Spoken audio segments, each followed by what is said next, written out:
Bermuda ट्रायंगलमध्ये गेलेला जहाज आणि विमाने अचानक गायब का होतात? पण तुम्हाला माहीत आहे का, यामागचं खरं सत्य ऐकून तुम्हाला धक्का बसेल.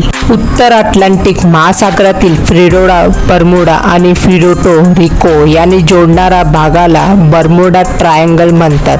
अनेक वर्षापासून इथे जहाज आणि विमाने गायब झाल्याच्या कथा सांगितल्या जातात. 1945 मध्ये फ्लाईट 19 नावाची 5 लष्करी विमाने प्रशिक्षण दरम्यान बेपत्ता झाली. त्यानंतर या भागाभोवती रहस्य निर्माण झाले. लोकांनी एलियन, टाइम ट्रॅव्हल आणि समुद्राखालील गुप्त शक्तीसारखे अनेक दावा केले.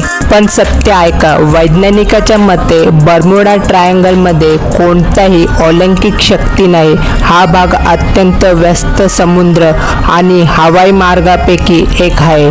अचानक वादळे, प्रचंड लाटा, मानवी चुका आणि नेव्हिगेशनचे समस्या यामुळे अपघात होण्याची शक्यता वाढते. सर्वात धक्कादायक गोष्ट म्हणजे आकडेवारीनुसार इथे जगातील इतर व्यस्त समुद्र भागापेक्षा जास्त अपघात होत असल्याचे ठोस पुरावे सापडलेला नाही.